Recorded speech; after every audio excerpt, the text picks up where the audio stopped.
A very warm welcome to everybody. So, we are at the last side of the chapter, the last part, part 8. And we'll discuss here the end of the war. The war we're discussing is the Vietnam War.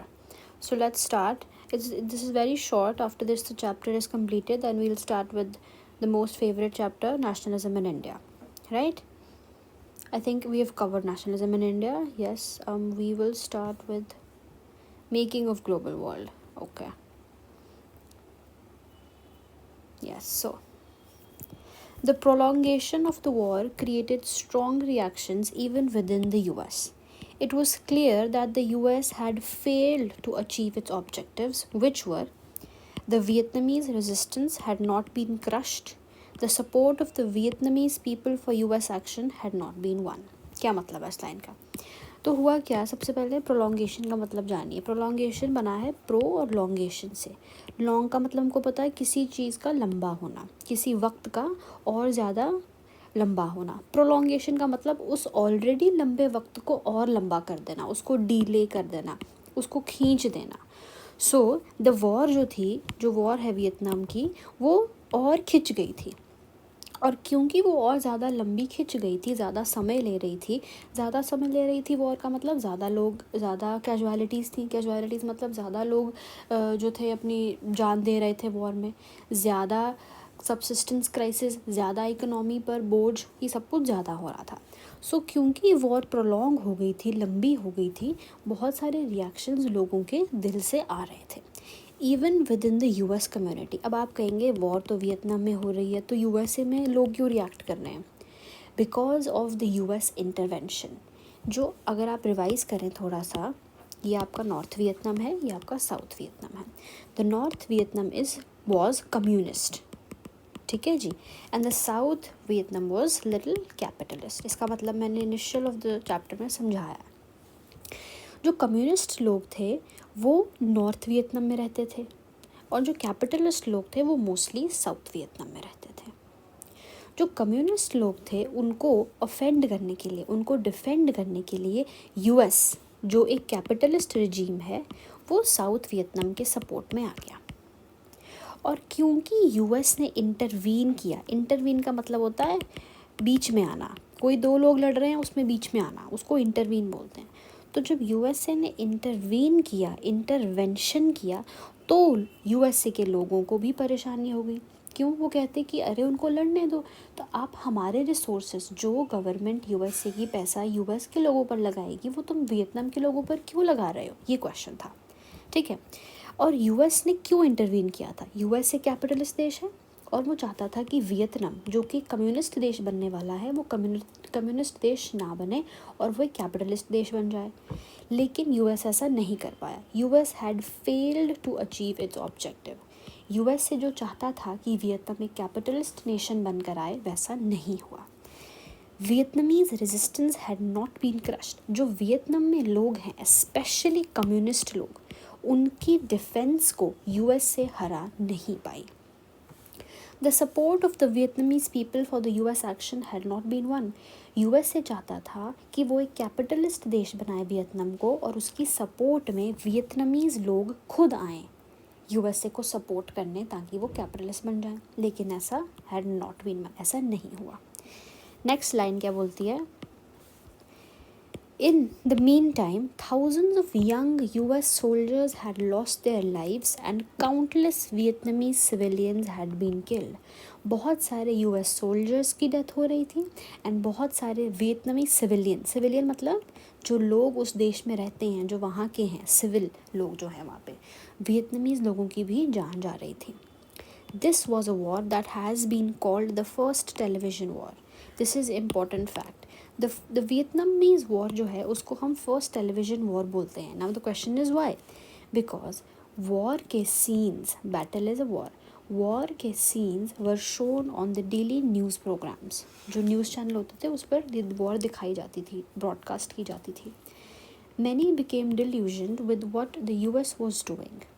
Delusion क्या होता है? Delusion होता है वो believe करना जो एक झूठ है, उस बात पर विश्वास करना जो एक झूठ है. और डिल्यूजन वर्ड जो आता है वो आता है कि हमको पता है वो चीज़ गलत है, लेकिन हम फिर भी उसमें विश्वास करेंगे और अपने आप को डिल्यूजन में डालेंगे। डेलुलू वर्ड जो है वो वहीं से आया है, डिल्यूजन से।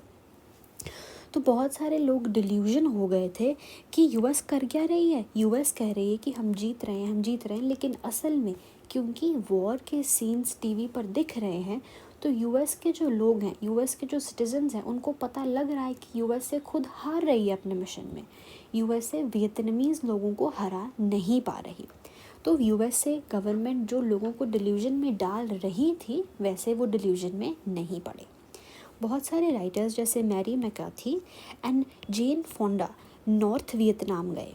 नॉर्थ वियतनाम मतलब कम्युनिस्ट वियतनाम, वहाँ पर गए और उन्होंने प्रेज़ किया उन लोगों के लिए जो अपने वियतनाम के लिए एक वॉर लड़ रहे हैं। Now comes the important part. The scholar Noam Chomsky called the war the greatest threat to peace, to national self-determination and to international cooperation. सबसे पहले ये आपके नॉम चॉम्स्की हैं, ठीक है। नॉम चॉम्स्की को हम बोलते हैं father of modern linguistics. Linguistics आता है शब्द लैंग्वेज से। लैंग्वेज मतलब जिस भाषा में आप बात करते हैं, ठीक है। तो इन्होंने ह्यूमन लैंग्वेज का एवोल्यूशन कैसे हुआ है ये पढ़ा है, और क्योंकि ये बहुत इनिशियल थे इस सब्जेक्ट में पढ़ने के लिए, इनको हम फादर ऑफ मॉडर्न लिंग्विस्टिक्स कहते हैं। और इन्होंने बोला है, इन्होंने देखिए ना, इन्होंने नॉर्थ वियतनाम की साइड ली, ना इन्होंने साउथ वियतनाम की साइड ली। इन्होंने सिर्फ एक बात कही कि यूएसए वॉर के बीच में क्यों आया। उन्होंने बोला कि अगर नॉर्थ वियतनाम और साउथ वियतनाम लड़ रहे हैं तो यूएसए का बीच में आना नहीं बनता। End of story, this is what he said. Therefore आप ये लाइन ऐड कर सकते हैं, he strongly criticised US foreign policy and spoke extensively about media power and democracy. जो आपके नॉम चॉम्स्की हैं, उन्होंने बोला है कि यूएस को आना नहीं चाहिए था और हम अपने लोगों को कैसे अपनी वॉर लड़ें ये हमें पता है। वियतनामीज़ लोगों के लिए उन्होंने कहा, ठीक है। Now he said the war was a threat to peace. Threat मतलब एक मुश्किलात, एक this it's an obstacle, it's a hindrance to peace. अगर ये होगा तो पीस नहीं आएगा। तो national self determination, this is a word you need to write it in your diary, this is a new word. National self determination का मतलब क्या होता है? सबसे पहले हम पीछे से शब्द जानते हैं। डिटर्मिनेशन का मतलब होता है खुद को पता लगाना या खुद का कुछ चीज़ पता लगनी, डिटरमाइन करना, किसी का मतलब ढूंढना। सेल्फ मतलब खुद का एंड नेशनल मतलब देश का। नॉम चॉम्स्की कहते हैं कि वियतनामीज़ लोग अपने देश के बारे, अपने नेशन के बारे में खुद सेल्फ, स्वराज पढ़ते थे ना, सेल्फ इंडिपेंडेंस, सेल्फ खुद डिटरमाइन कर सकते हैं। यूएस से कोई इस मानने की कोई ज़रूरत नहीं थी, ठीक है। और इन्होंने बोला कि इंटरनेशनल कोऑपरेशन के लिए भी ये वॉर गलत है। Next, the widespread questioning of the government policy strengthened moves to negotiate an end to the war.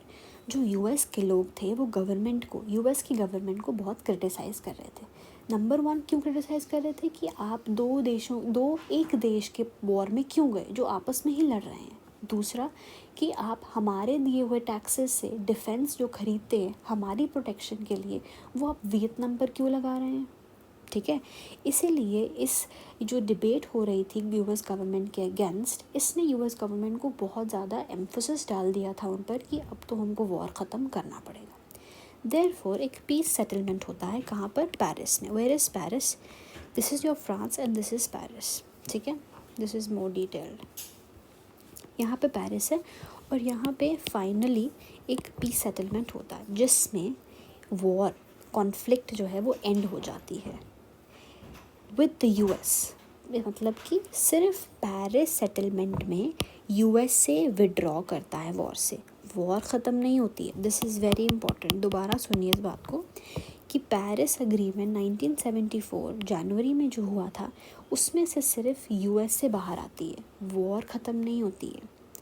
लेकिन जब बहुत टाइम के बाद वॉर ख़त्म होती है तो कौन जीतता है? आपका नॉर्थ वियतनाम, मतलब कि कम्युनिस्ट रिजीम जीत जाता है और यूएस से सपोर्टेड साउथ वियतनाम हार जाता है। ओके, नाउ ये वही लाइन है, एंडिंग लाइन जो है ये कहती है, इम्पॉर्टेंट है। Now, but the fighting between Saigon regime, Saigon, S से Saigon, S से South Vietnam, right? The Saigon regime and the NLF stands for National Liberation Front, मतलब जो communist side of south Vietnam है ना, उसको एक technical word दे दिया था NLF. बस आप ये याद रखेंगे कि national liberation front is communist people. लिखा है कि साउथ वियतनाम मतलब कि कैपिटलिस्ट रिजीम वाले लोग, और NLF मतलब कम्युनिस्ट रिजीम वाले लोगों के बीच में जो लड़ाई थी वो बरकरार थी. लेकिन जीता कौन? कम्युनिस्ट साइड, मतलब NLF. The NLF occupied the presidential palace in Saigon. जो NLF है, जो कम्युनिस्ट हैं नॉर्थ वियतनाम के, उन्होंने साउथ वियतनाम में जो प्रेसिडेंशियल पैलेस है वहाँ पर ऑक्यूपाई कर लिया 30 अप्रैल को, और उन्होंने पूरे के पूरे वियतनाम को कम्युनिस्ट बना दिया. This is it. So end of the